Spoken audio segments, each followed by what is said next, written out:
पंचतंत्र की 10 मजेदार कहानियां। कहानी का शीर्षक है 3 मछलियां। एक जलाशय में 3 मछलियां रहा करती थी, अना, पृथ्वी और यभत, जो कि एक दूसरे से भिन्न थे। अना संकट आने के पूर्व ही उसके समाधान में विश्वास रखती थी।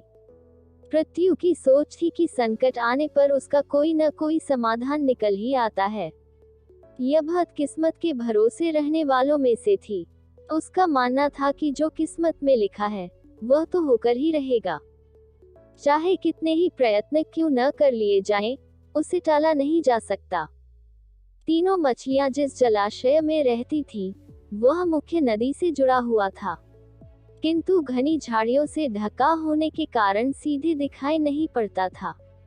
यही कारण था कि वह अब तक मछुआरों की दृष्टि से बचा हुआ था। एक शाम मछुआरे नदी से मछलियां पकड़कर वापस लौट रहे थे। बहुत ही कम मछलियां हाथ आने के कारण वे उदास थे। तभी उनकी दृष्टि मछलीखोर पक्षियों पर पड़ी, जो नदी से लगी झाड़ियों के पीछे से उड़ते चले आ रहे थे। उन मछलीखोर पक्षियों की चोंच में मछलियां दबी हुई थी। ये देख मछुआरों को समझते देर न लगी कि झाड़ियों के पीछे नदी से लगा हुआ कोई जलाशय है। वे झाड़ियों के पार जाकर जलाशय के पास पहुंच गए। वे बहुत खुश थे। एक मछुआरा बोला, लगता है ये जलाशय मछलियों से भरा हुआ है। यहाँ से हम ढेर सारी मछलियाँ पकड़ पाएंगे। सही कह रहे हो भाई, लेकिन आज तो शाम घिर आई है। कल सुबह सुबह आकर यहाँ पर अपना जाल बिछाते हैं। दूसरे मछुआरे ने कहा। दूसरे दिन आने की योजना बनाकर मछुआरे वहाँ से चले गए। मछुआरों की बातें अना ने सुन ली। वह तुरंत पृथ्वी और यभत के पास पहुंची और बोली, कल मछुआरे जाल डालने इस जलाशय में आ रहे हैं।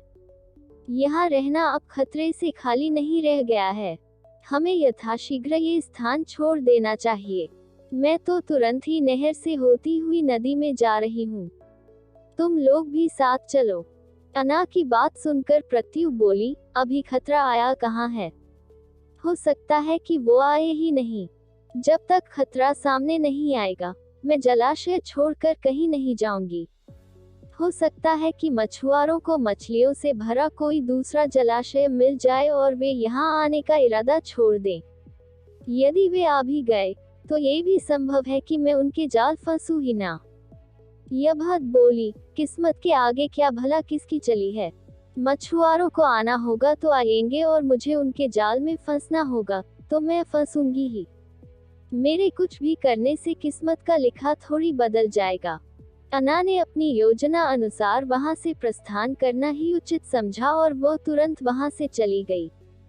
पृथ्वी और यभत जलाशय में ही रुकी रही। अगले दिन सुबह मछुआरे जाल लेकर आए और जलाशय में जाल फेंक दिया। संकट सामने देख बचाव हेतु पृथ्वी अपना दिमाग दौड़ाने लगी। उसने इधर उधर देखा, किंतु उसे कोई खोखली जगह नहीं मिली जहां जाकर वह छुप सके। तभी उसे एक उदबिलाव की सड़ी हुई लाश पानी में तैरती हुई दिखाई पड़ी। वह उस लाश में घुस गई और उसकी सड़ांध अपने ऊपर लपेटकर बाहर आ गई।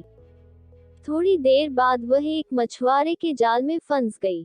मछुआरे ने जब जाल बाहर निकाला और सारी मछलियों को जाल से एक किनारे पर उलट दिया, तब पृथ्वी सड़ांध लपेटे हुए मरी मछली की तरह जमीन पर पड़ी रही।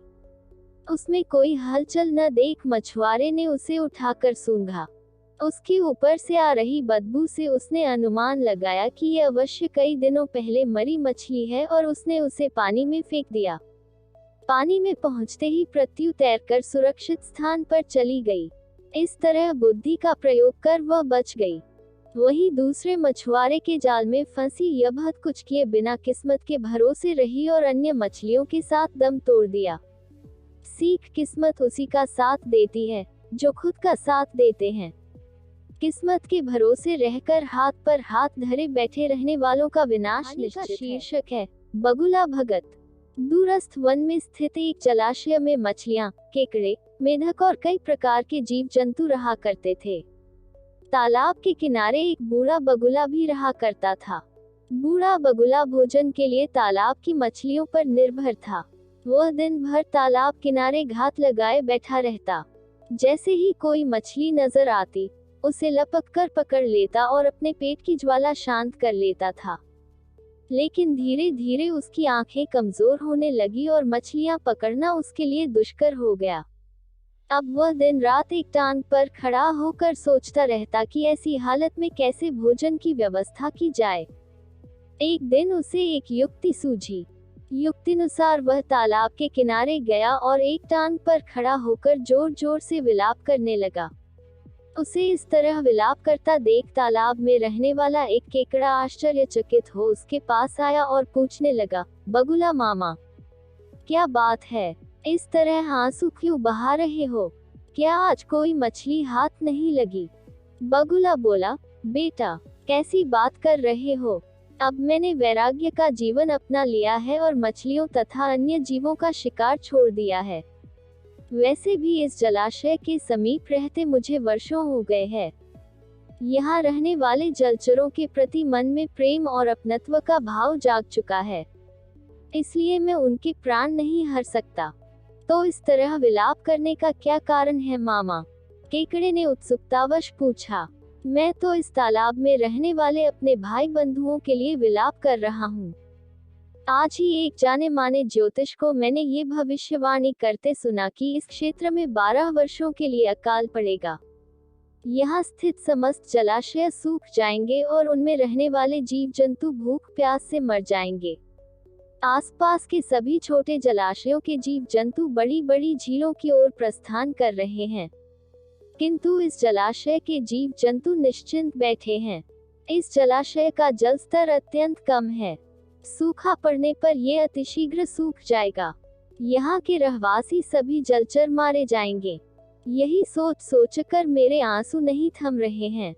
बगुले की बात सुनकर केकड़ा तुरंत तालाब में रहने वाली मछलियों और अन्य जलचरों के पास गया और उन्हें बगुले की अकाल संबंधी बात बता दी। ये सुनना था कि सभी जलचर बगुले के पास जा पहुंचे और उससे इस समस्या से निकलने का उपाय पूछने लगे। दुष्ट बगुला तो इसी अवसर की ताक में था। वह बोला, बंधु, चिंता की कोई बात नहीं है। यहाँ से कुछ ही दूरी पर जल से लबालब एक बड़ी झील अवस्थित है। वहाँ का जल अगले 50 वर्षों तक नहीं सूखेगा। मैं तुम्हें अपनी पीठ पर लादकर उस झील में छोड़ आऊंगा। इस तरह तुम सबकी जान बच जाएगी।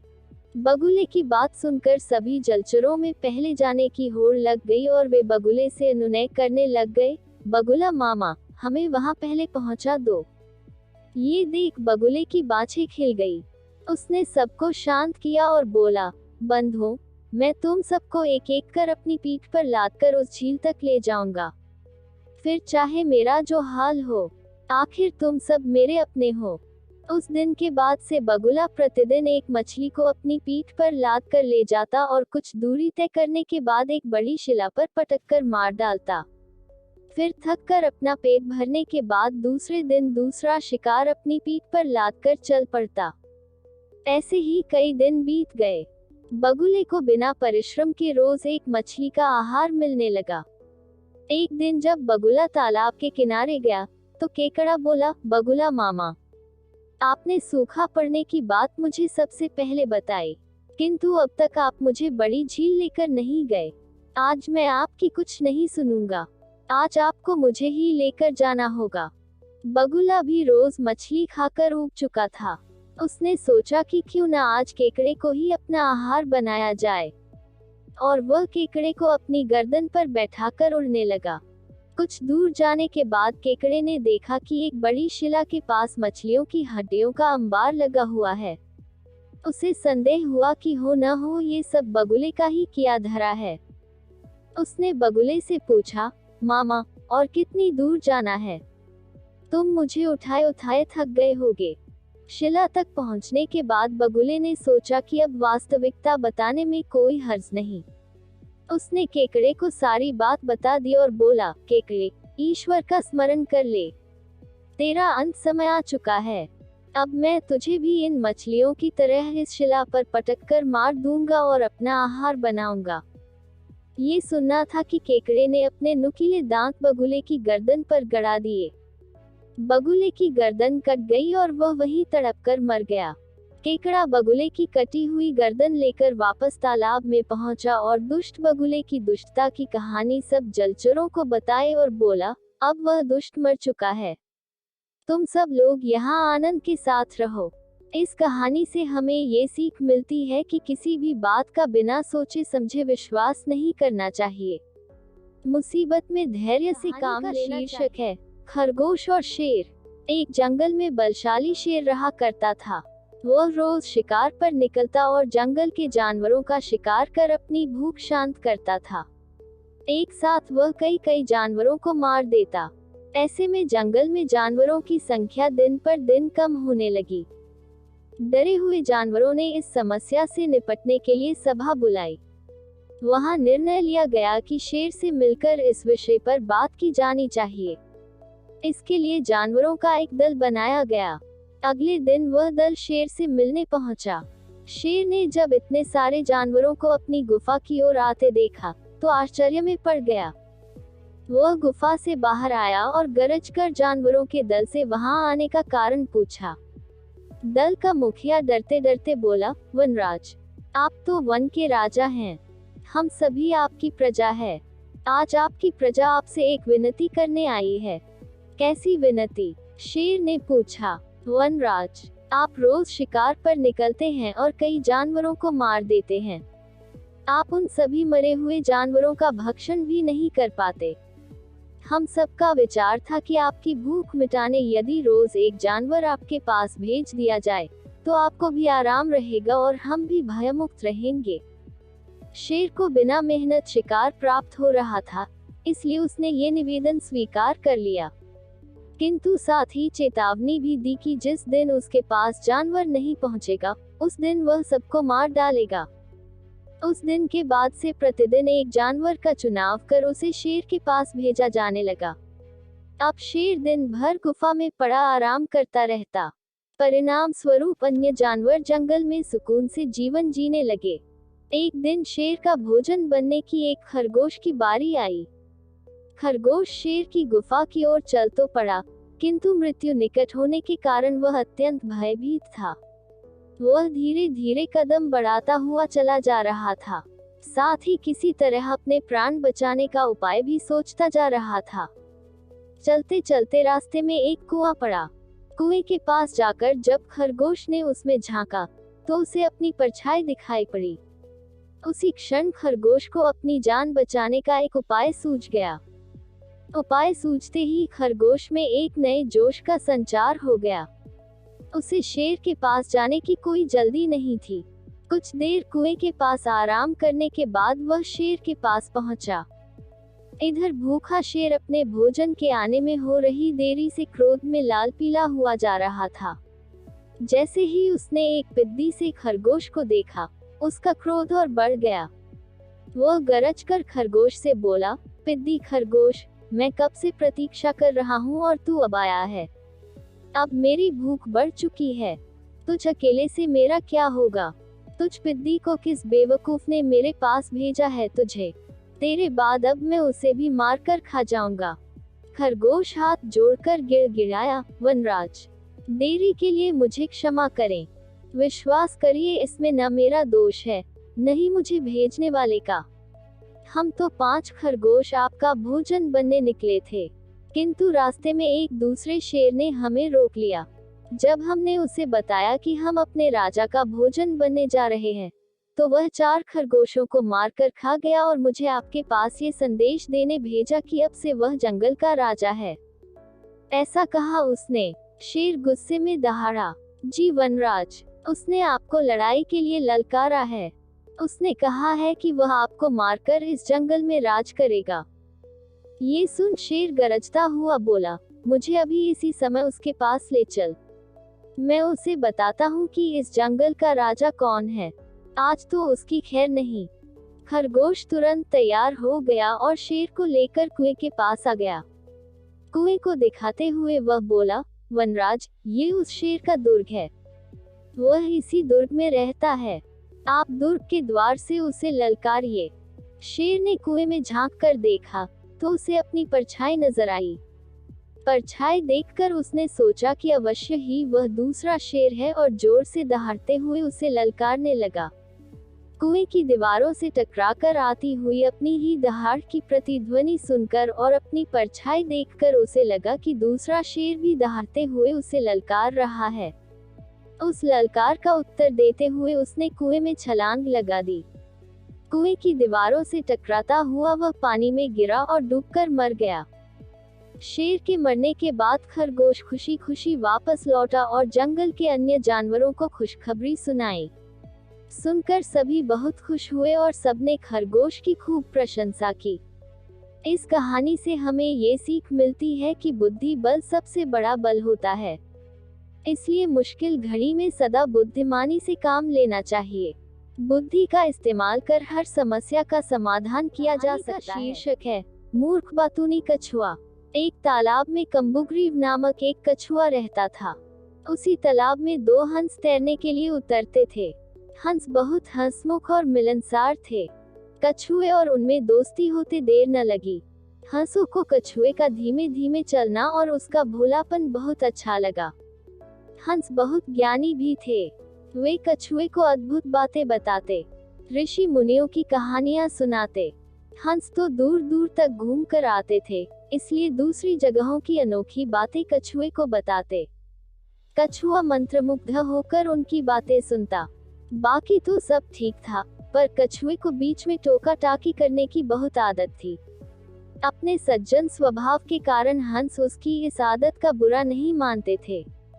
उन तीनों की घनिष्ठता बती गई। दिन गुजरते गए। एक बार बड़े जोर का सूखा पड़ा।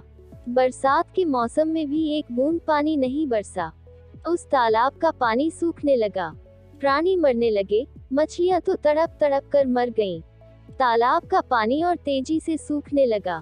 एक समय ऐसा भी आया कि तालाब में खाली कीचड़ रह गया। कछुआ बड़े संकट में पड़ गया। जीवन मरण का प्रश्न खड़ा हो गया। वहीं पड़ा रहता तो कछुए का अंत निश्चित था। हंस अपने मित्र पर आए संकट को दूर करने का उपाय सोचने लगे। वे अपने मित्र कछुए को ढांढस बंधाने का प्रयत्न करते और हिम्मत न हारने की सलाह देते। हंस केवल झूठा दिलासा नहीं दे रहे थे, वे दूर दूर तक उड़कर समस्या का हल ढूंढते। एक दिन लौटकर हंसों ने कहा, मित्र, यहाँ से 50 कोस दूर एक झील है। उसमें काफी पानी है, तुम वहाँ मजे से रहोगे। कछुआ रोनी आवाज में बोला, 50 कोस? इतनी दूर जाने में मुझे महीनों लगेंगे, तब तक तो मैं मर जाऊंगा। कछुए की बात भी ठीक थी। हंसों ने अक्ल लड़ाई और एक तरीका सोच निकाला। वे एक लकड़ी उठाकर लाए और बोले, मित्र, हम दोनों अपनी चोंच में इस लकड़ी के सिरे पकड़कर एक साथ उड़ेंगे। तुम इस लकड़ी को बीच में से मुंह से थामे रहना। इस प्रकार हम उस झील तक तुम्हें पहुंचा देंगे। उसके बाद तुम्हें कोई चिंता नहीं रहेगी। उन्होंने चेतावनी दी, पर याद रखना, उड़ान के दौरान अपना मुंह न खोलना, वरना गिर पड़ोगे। कछुए ने हामी में सिर हिलाया। बस लकड़ी पकड़कर हंस उड़ चले। उनके बीच में लकड़ी मुंह दाबे कछुआ। वे एक कस्बे के ऊपर से उड़ रहे थे कि नीचे खड़े लोगों ने आकाश में अद्भुत नजारा देखा। सब एक दूसरे को ऊपर आकाश का दृश्य दिखाने लगे। लोग दौड़ दौड़ कर अपने छज्जों पर निकल आए। कुछ अपने मकानों की छतों की ओर दौड़े। बच्चे, बूढ़े, औरतें व जवान सब ऊपर देखने लगे। खूब शोर मचा। कछुए की नजर नीचे उन लोगों पर पड़ी। उसे आश्चर्य हुआ कि उन्हें इतने लोग देख रहे हैं। वह अपने मित्रों की चेतावनी भूल गया और चिल्लाया, देखो कितने लोग हमें देख रहे हैं। मुंह के खुलते ही वह नीचे गिर पड़ा। नीचे उसकी हड्डी पसली का भी पता नहीं लगा। इस कहानी से क्या सीखें? कुछ भी बोलने से पहले परिस्थिति और मौके की नजाकत को भांप लें और फिर मुंह खोलें, क्योंकि बेमौके मुंह खोलना कभी कभी बहुत महंगा पड़ता है। इसीलिए कहते भी हैं कि बुद्धिमान भी अगर अपनी चंचलता पर काबू नहीं रख पाता है तो परिणाम काफी बुरा होता है। का शीर्षक है खरगोश और कुत्ते की दोस्ती। बहुत समय पहले जंगल में एक खरगोश रहा करता था। खरगोश के बहुत सारे छोटे छोटे बच्चे भी थे। खरगोश अपने बच्चों के लिए रोजाना खाना ढूंढने के लिए बाहर जाता। जब भी वह बाहर जाता तो उसे अपने बच्चों की चिंता होती थी कि कोई शिकारी आकर उन्हें खा न ले। वहीं दूसरी तरफ जंगल में एक बूढ़ा जंगली कुत्ता भी था। वह बहुत ही बूढ़ा हो चुका था। एक दिन खाने की तलाश में वह इधर उधर भटक रहा था। तब उसने खरगोश और उसके बच्चों को देखा। पहले तो उस जंगली कुत्ते ने सोचा कि वह उनका शिकार करेगा, लेकिन जैसे ही खरगोश अपने बच्चों को छोड़कर खाने की तलाश पर गया, तो कुत्ते को बच्चों पर दया आ गई और उसने बच्चों को कुछ नहीं किया, बल्कि उनके पास जाकर बैठ गया और उनका ध्यान रखने लगा था कि कोई दूसरा जानवर आकर उनका शिकार ना करे। कुछ देर बाद खरगोश खाना लेकर अपने बच्चों के पास पहुंचा तो उसने सबसे पहले जंगली कुत्ते को देखा। जंगली कुत्ते को देखकर खरगोश बहुत ही ज्यादा डर गया, लेकिन कुछ देर बाद उसने देखा कि उसके छोटे छोटे बच्चे आसपास ही खेल रहे थे और कुत्ता उन्हें कुछ भी नहीं कर रहा था। अपने बच्चों को जिंदा देखकर वह बहुत खुश हो गया और उसके अंदर का डर कम हो गया। फिर धीरे धीरे चुपके से कुत्ते के पास गया। कुत्ते ने उसे देखा और कहा, डरो मत मेरे दोस्त, मैं तुम्हें कुछ भी नहीं करूंगा। अगर मुझे कुछ करना ही होता तो अभी तक तुम्हारे बच्चे जीवित नहीं होते। ये सुनकर खरगोश उसकी बात को मान लिया और उसके नजदीक गया। दोनों ने बैठकर बातें की और अब वे दोनों बहुत अच्छे दोस्त बन चुके थे। इन्हीं सब चीजों को दूर खड़ी एक लोमड़ी भी देख रही थी। उसने ये देखकर एक तरकीब निकाली। उस लोमड़ी ने सोचा कि वह सबसे पहले जंगली कुत्ते से दोस्ती करेगी और फिर समय देखकर उन खरगोश के बच्चों को खा जाएगी। अब जैसे ही जंगली कुत्ता वहां से निकला, लोमड़ी उसके पास आई और उससे बातें करने लगी। लोमड़ी बहुत चालाक थी। वह जंगली कुत्ते से बहुत प्यार से बात कर रही थी। इस वजह से दोनों की अच्छी दोस्ती हो चुकी थी। समय के साथ साथ सब कुछ अच्छा चलता रहा, लेकिन एक दिन जब जंगली कुत्ता और खरगोश दोनों ही शिकार पर गए, तब लोमड़ी आकर खरगोश के एक बच्चे को लेकर चली गई और उसे खा गई। जब खरगोश और जंगली कुत्ता वापस आए तो उन्होंने देखा कि खरगोश का एक बच्चा गायब था। उन्हें इसकी बहुत चिंता हुई, लेकिन दोनों समझ चुके थे कि कोई जानवर आकर खरगोश के बच्चे को ले गया। उन्होंने सोचा कि अगले दिन ऐसा कुछ नहीं होगा, इसलिए दोनों एक साथ शिकार पर गए। इस बार फिर लोमड़ी वहां आकर खरगोश के एक बच्चे को ले गई और उसे खा गई। जंगली कुत्ता और खरगोश फिर से वापस आए और उन्होंने देखा कि उसके बच्चे में से एक बच्चा फिर से गायब था। अब जंगली कुत्ता सोचने लगा कि आखिर ऐसा कौन है जो रोज खरगोश के बच्चों को ले जा रहा है। अगले दिन जंगली कुत्ते ने सोचा कि वह शिकार पर नहीं जाएगा और रुककर बच्चों को देखेगा। अगले दिन उसने वैसा ही किया। खरगोश शिकार पर चला गया और जंगली कुत्ता पेड़ के पीछे छुपकर बच्चों को देखने लगा। कुछ देर बाद फिर से लोमड़ी वहां वापस आई। लोमड़ी को देखकर जंगली कुत्ता समझ चुका था कि इन सब के पीछे वह लोमड़ी ही थी। उसने चालाकी से आकर उससे दोस्ती की और उसे बेवकूफ बना रही थी। ये सब देखकर जंगली कुत्ते ने उस लोमड़ी को मार दिया। खरगोश वापस आया तो जंगली कुत्ते ने उसे सारी बात बताई और फिर दोनों एक साथ खुशी खुशी रहने लगे। इस कहानी से हमें ये सीख मिलती है कि हमें दोस्ती करनी चाहिए, लेकिन किसी भी दोस्त पर आंख बंद करके भरोसा नहीं करना चाहिए। हमें हमेशा इस बात पर सतर्क होना चाहिए कि वह हमें किसी तरीके से नुकसान न पहुंचा दे। शीर्षक है मधुमक्खी और जंगल। बसंत ऋतु का समय था। जंगल के सारे जानवर, पशु पक्षी बहुत ही ज्यादा खुश थे, क्योंकि पेड़ों में बेहतरीन और सुंदर सुंदर फूल लग चुके थे। इन फूलों से मधुमक्खियां मधु निकालकर शहद बनाती। मधुमक्खियों के लिए शहद उनका खाना होता है। इस वजह से मधुमक्खियां भी बहुत ही ज्यादा खुश थी। एक दिन मधुमक्खियां पेड़ों के फूलों से मधु निकाल रही थी कि तभी एक घमंडी पेड़ उससे बोला, क्या बात है, तुम हर वक्त यहाँ आकर हमारे फूलों का मधु चुरा कर ले जाते हो। तुम्हें ऐसा नहीं करना चाहिए। तुम एक चोर की तरह हमारा मधु निकाल लेते हो। माफ करना मेरे दोस्त, ये हमारा काम है और इससे हमें खाना भी मिलता है, इसीलिए हम ऐसा करते हैं। मधुमक्खी ने पेड़ से कहा, तुम मेरे दोस्त नहीं हो, तुम मेरे लिए एक चोर हो जो हमारी मधु को बिना पूछे चुरा कर ले जाता है। आज से तुम कभी भी मुझ पर लगे हुए फूलों का मधु नहीं निकाल पाओगे। ये कहकर पेड़ ने मधुमक्खी को भगा दिया। कुछ देर बाद उस पेड़ ने अपने बाकी साथियों के साथ सभा बुलाई। उस सभा में जंगल के सारे पेड़ वहां मौजूद थे। उस पेड़ ने सबसे कहा, दोस्तों, आज मैं बहुत ही जरूरी बात करने के लिए तुम लोगों को यहाँ बुलाया हूँ। अच्छा, अगर ऐसी बात है तो हमें जल्दी बताओ। दूसरे पेड़ ने उससे कहा, बात यह है कि मधुमक्खियों ने हद पार कर दी है।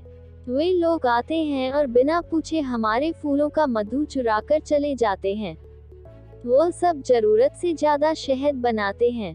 आज से हम उन्हें अपना मधु लेने नहीं देंगे। उस पेड़ की बात पर बाकी सारे सहमत थे। उन्होंने भी मधुमक्खियों को अपने फलों का मधु देने से मना कर दिया। अगले दिन मधुमक्खियों का झुंड जंगल में आया और जैसे ही वह फूलों के ऊपर बैठने लगे तब पेड़ों ने खुद को जोर से हिलाया। इसके बाद सारे मधुमक्खियां उड़ गए। वे सब वापस से फूलों के ऊपर बैठने लगे, लेकिन फिर से पेड़ों ने खुद को जोर से हिलाया। सब पेड़ों ने उनसे मिलकर कहा, चली जाओ तुम सब यहाँ से और यहाँ मत आना। हमने निर्णय लिया है कि हम तुम्हें अपना मधु लेने नहीं देंगे। चले जाओ यहाँ से। ये सब बातें सुनकर वे सारी मधुमक्खी अपने छत्ते पर वापस लौट आए। सब ने मिलकर अपनी रानी मधुमक्खी से इस परेशानी के बारे में बात की। सब ने रानी मधुमक्खी से कहा, रानी, जंगल के सारे पेड़ों ने निर्णय लिया है कि वे अब से हमें अपने फूलों का मधु लेने नहीं देंगे। ऐसे में हम भूखे मर जाएंगे। अब आप ही बताएं कि हम क्या करें। ये सुनकर रानी मधुमक्खी बहुत ही चिंतित थी। कुछ देर विचार करने के बाद उन्होंने सबसे कहा, हम इस जंगल को छोड़कर दूसरी जगह जाएंगे जहां हमें मधु आसानी से मिल सके। रानी की इस आदेश के बाद सारे मधुमक्खी जंगल छोड़कर चले गए। मधुमक्खियों को जंगल छोड़कर जाता देख सब पेड़ खुश थे। अब वह जंगल बिना मधुमक्खियों के था। जंगल में कोई भी मधुमक्खी नहीं थी। इसकी वजह से फूलों का पराग एक फूल से दूसरे फूल में नहीं जा पा रहा था। पेड़ों पर फल आने बंद हो गए, फल के बीज भी नहीं हुए और जंगल में नए पेड़ उगने बंद हो गए। जंगल की हालत बहुत ही ज्यादा खराब हो चुकी थी। ऐसे में पेड़ों ने फिर से सभा बुलाई। सारे पेड़ आपस में बात करने लगे कि उनके ऊपर फल क्यों नहीं लग रहा। तभी एक तितली उनके पास आई और बोली, जब हम तुम्हारे फूलों में बैठते हैं और तुम्हारा मधु लेते हैं तब हमारे शरीर में फूलों के पराग चिपक जाता है। जब हम एक फूल को छोड़कर दूसरे फूल में बैठते हैं तो पराग दूसरे फलों में चला जाता है। ऐसा मधुमक्खियों के साथ भी होता है और वे ये काम करने में सबसे ज्यादा सक्षम है। अब वे यहाँ नहीं है, इसीलिए पराग एक फूल से दूसरे फूल में नहीं जा रहे हैं।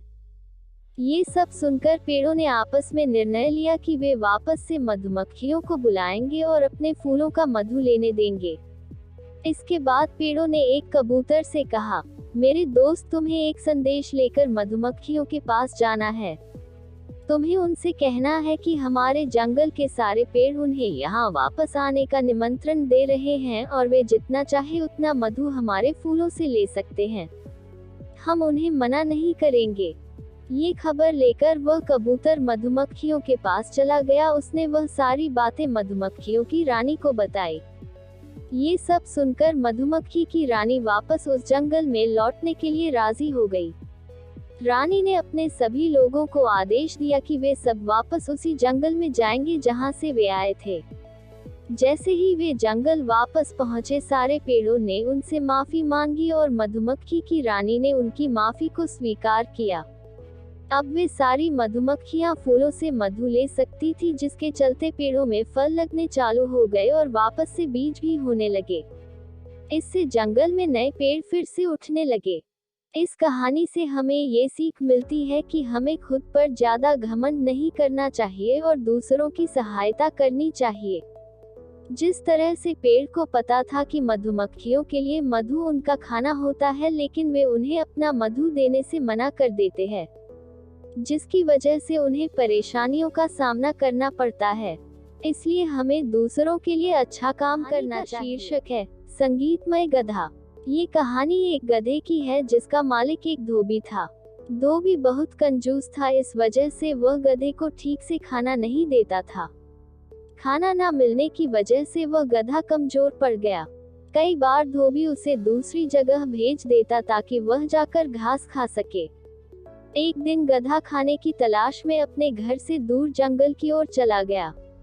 जंगल में चलते चलते उसके पास एक गीदड़ आया और उससे बोला, क्या बात है मेरे दोस्त, तुम इतने कमजोर क्यों लग रहे हो? क्या तुम्हें खाना नहीं मिलता? ये सुनकर गधा उदास हो गया और उदास होकर गीदड़ से बोला, मेरा जीवन बहुत दुखद है मेरे दोस्त। मेरा मालिक मुझे ठीक से खाना नहीं देता और इसी वजह से मैं कमजोर हो चुका हूँ। वह मुझे यूं ही छोड़ देता है और देखो आज भी वह मुझे घास चरने के लिए छोड़ दिया। मैं चलते चलते यहाँ आ गया। ये सुनकर गीदड़ को भी उस गधे पर दया आ गई। तब उसने गधे से कहा, तुम चिंता मत करो, मेरे पास पेट भरने का बहुत ही अच्छा इंतजाम है। यहाँ से कुछ ही दूर एक बाग है, उस बाग में स्वादिष्ट सब्जियाँ और फल है। वह सब्जी और फल खाकर हम वापस से तंदुरुस्त हो सकते हैं। मैं तो वही जाकर अपना पेट भरता हूँ। उस बाग में जाने का एक छोटा सा रास्ता है, चलो आओ मैं तुम्हें वहाँ लेकर जाता हूँ। गधे को गीदड़ की बात अच्छी लगी और उसे भूख लगी थी। इस वजह से वह गीदड़ के साथ बाग की ओर चला गया। चलते हुए दोनों बाग के नजदीक पहुंच गए। फिर गीदड़ ने उससे कहा, अब इंतजार की घड़ी खत्म हो चुकी है मेरे दोस्त। आज तुम ऐसे स्वादिष्ट और लजीज फल सब्जियां खाओगे जिसे तुमने कभी नहीं खाया होगा। चलो आओ मेरे पीछे, मैं तुम्हें अंदर लेकर चलता हूँ। ये कहकर वह गीदड़ अंदर चला गया और उसके पीछे पीछे वह गधा भी अंदर चला गया। बाग के अंदर जाते ही गीदड़ ने देखा कि वहाँ ढेर सारी सब्जियां और फल थे। दोनों ने मिलकर पेट भरकर खाना खाया और फिर उसके बाद वहाँ से चले गए। अब वह गधा खुश था, इसलिए गधे ने निर्णय किया कि वह वापस घर नहीं जाएगा और अपने दोस्त के साथ यही रहेगा। वे दोनों रोज उस बाग में जाकर अपना पेट भरते थे। दोनों का जीवन अच्छा चल रहा था और गधा तंदुरुस्त हो चुका था। एक दिन दोनों गीदड़ और गधा बाग में गए। वहाँ गधे ने जमकर फल और सब्जियां खाए। उसका पेट इतना भर गया था कि वह अपना होश खो बैठा। तभी उसने अपने दोस्त गीदड़ से कहा, दोस्त क्या तुम जानते हो मैं बहुत अच्छा गाना गाता हूँ और मैं तुम्हें अभी गाना गाकर सुनाऊंगा। ये सुनते ही गीदड़ घबरा गया क्योंकि गधे के गाना गाने से उसकी आवाज बाग के मालिक तक पहुंच जाती।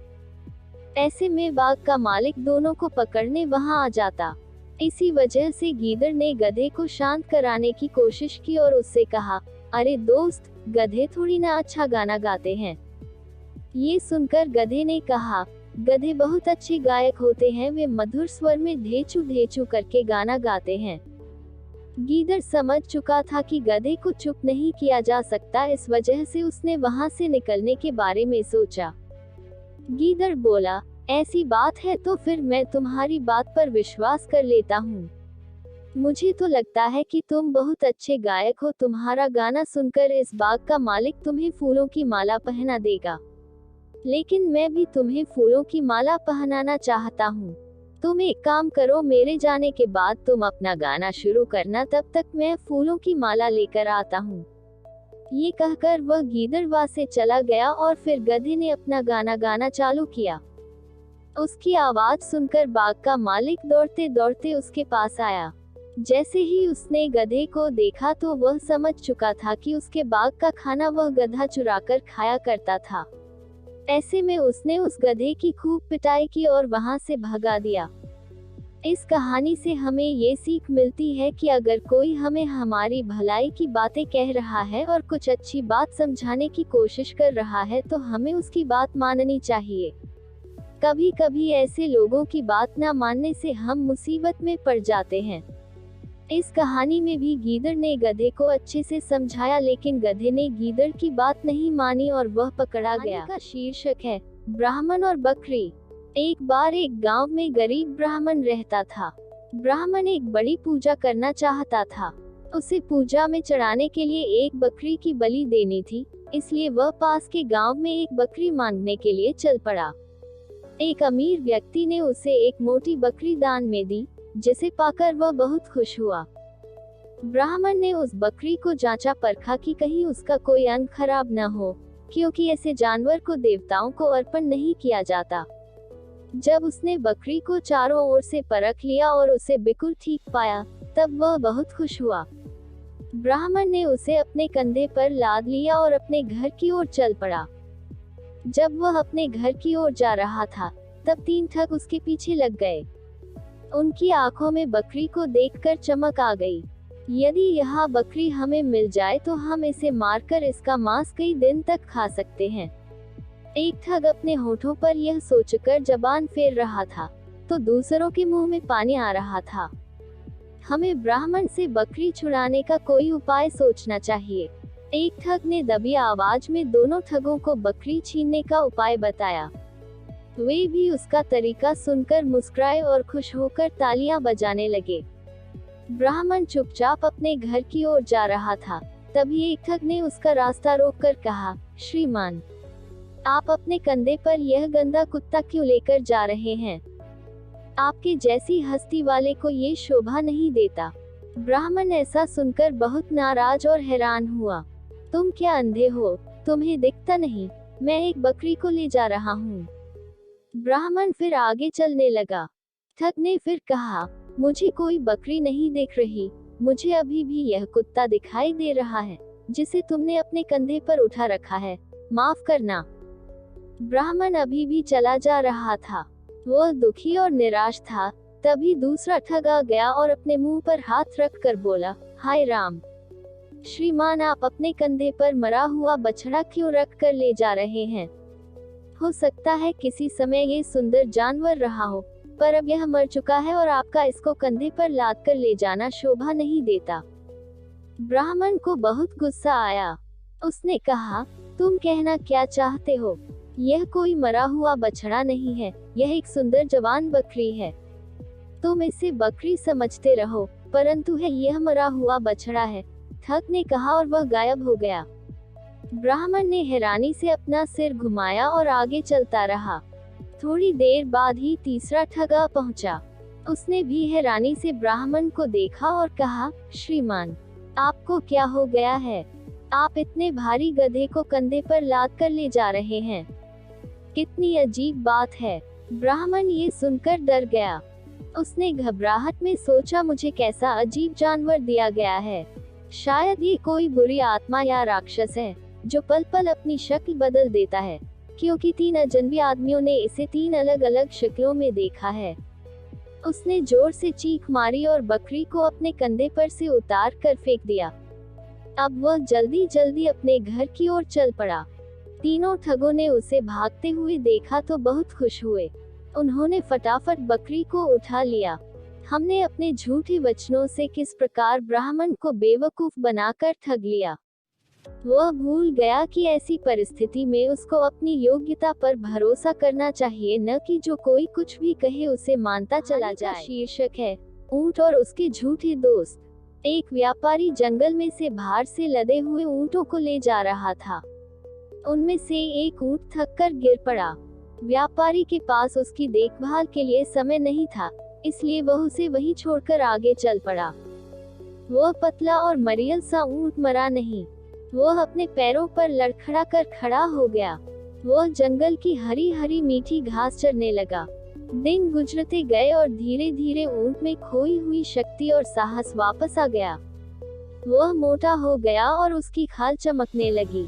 एक दिन जब वह रोज की तरह घास चर रहा था, मडोकटा नामक जंगल का राजा शेर उधर से गुजरा। उसके साथ उसके 3 साथी, एक लोमड़ी, एक कौवा और एक चीता भी था। राजा घरेलू जानवर ऊंट को जंगल में देखकर बहुत हैरान हुआ। उसने ऊंट से पूछा, तुम यहाँ कैसे आ गए? ऊंट ने अपनी यह कहानी सुना दी। जब शेर ने यह सुना कि ऊंट के स्वामी ने किस प्रकार निर्दयी बनकर उसे छोड़ दिया था, तो उसे ऊंट पर दया आ गई। अच्छा, अब तुम्हें किसी से डरने की जरूरत नहीं, अब से तुम मेरे संरक्षण में रहोगे। मैं इस जंगल का राजा हूँ और तुम हमारे साथ शांति से रह सकते हो। ऊंट यह सुनकर खुश हो गया। वह शांति से संतुष्ट होकर रहने लगा। एक दिन शेर तथा हाथी का युद्ध हो गया। बड़े हाथी ने अपने लंबे दांतों से शेर को घायल कर दिया। मडोकटा नामक शेर अपने आप को घसीटकर गुफा तक ले गया।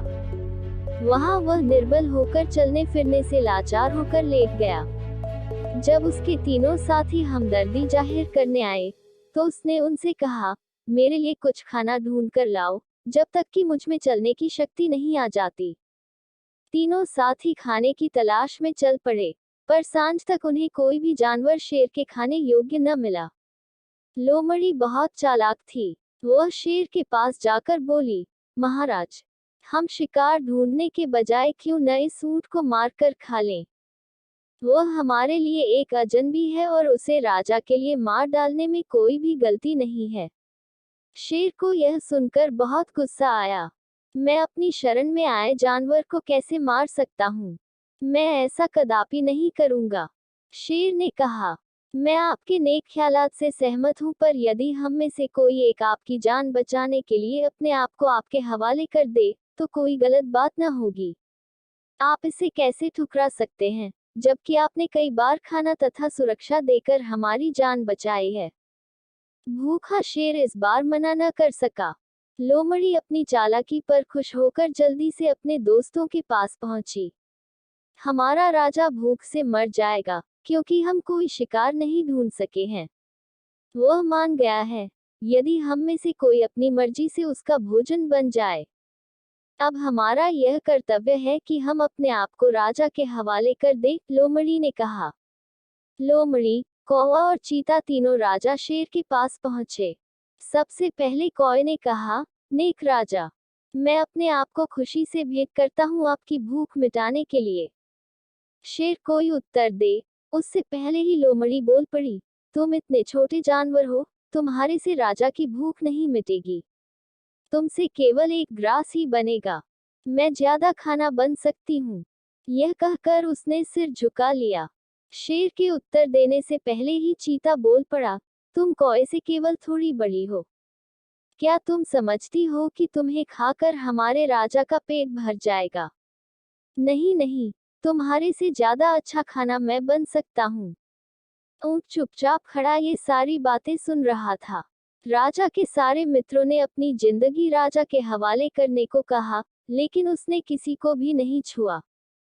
मुझे भी अपना आदर पेश करना चाहिए और अपने आप को उसके हवाले कर देना चाहिए। वह आगे आया और जोर से बोला, प्यारे मित्र चीता, तुम और शेर एक ही जाति के हो। वह तुम्हें कैसे मारेंगे? शेर राजा को मुझे ही खा लेना चाहिए। ज्यों ही ऊंट ने ये शब्द कहे, तीनों चीता, कौवा और लोमड़ी उस पर टूट पड़े और उसे मार डाला। बेचारा ऊंट मारा गया। उसने अपनी बुद्धि का प्रयोग नहीं किया। कहानी से सीख। इस कहानी से यह सीख मिलती है कि कभी कभी अच्छे नेता के चारों ओर गलत सलाह देने वाले लोग घिरे रहते हैं, जो कि अपने ही मित्रों को धोखा देने से नहीं। का शीर्षक है, हाथी और चूहे। एक स्वच्छ मीठे पानी से भरी गहरी झील के किनारे एक सुंदर महल था। दिन बीतते गए, महल में रहने वाले लोग महल छोड़ कर जाने लगे और एक दिन वही बड़ा महल टूटकर गिर गया।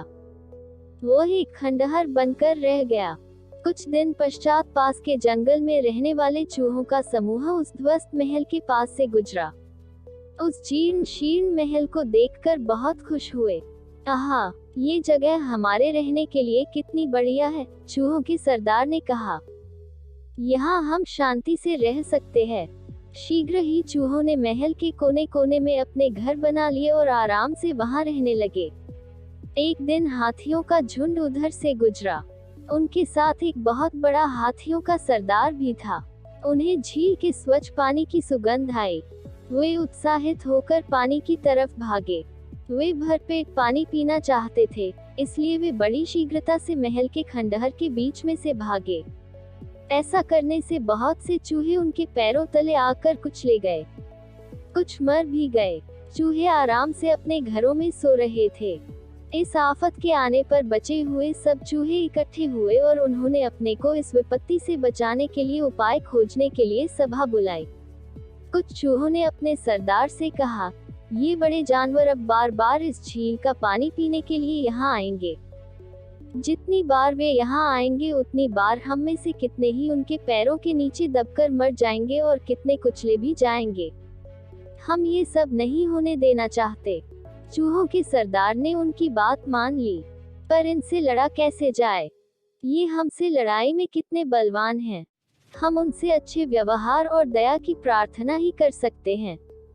ऐसा विचार करके सारे चूहे एक कतार में होकर हाथियों के सरदार से मिलने चल पड़े। हाथियों के सरदार ने ध्यान से उनकी बात सुनी। चूहों ने कहा, हम आराम से वर्षों से इस टूटे फूटे महल में रह रहे थे। आपके हाथियों के झुंड ने झील पर जाने के लिए हमें रौंद डाला।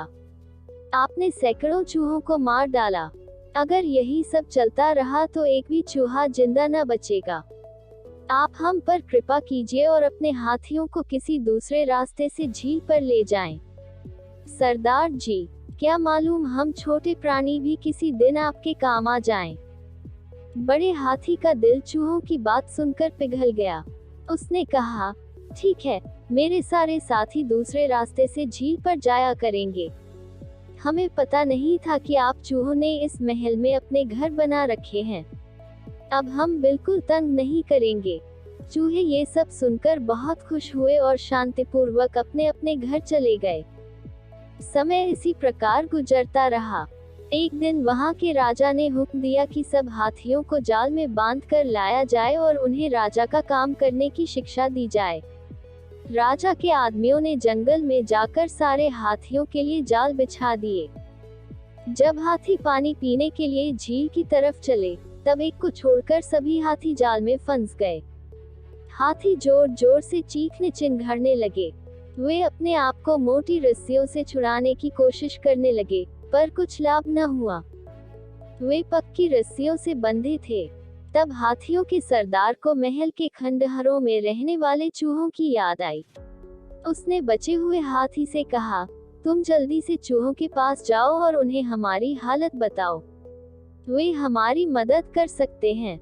चूहों के सरदार से कहना कि मैंने तुम्हें भेजा है। हाथी जल्दी ही चूहों के पास पहुंचा और उनके सरदार को सब हाथियों की हालत का समाचार सुनाया। चूहों के सरदार ने सब चूहों को बुलवाया और हाथियों को बचाने का कार्य सौंपा। चूहे हर एक कोने से निकलकर हजारों की संख्या में इकट्ठे हो गए। सभी चूहे अपने नेता के साथ जल्दी जल्दी जाल में फंसे हाथियों के झुंड के पास जाने को तैयार हो गए। शीघ्र ही सब चूहे अपने छोटे और नुकीले दांतों से मोटी रस्सियों को कुतरने लगे। जल्दी ही सारी रस्सियां टूटकर नीचे गिर गईं और हाथी आजाद हो गए। उन्होंने अपने छोटे मित्रों का धन्यवाद किया।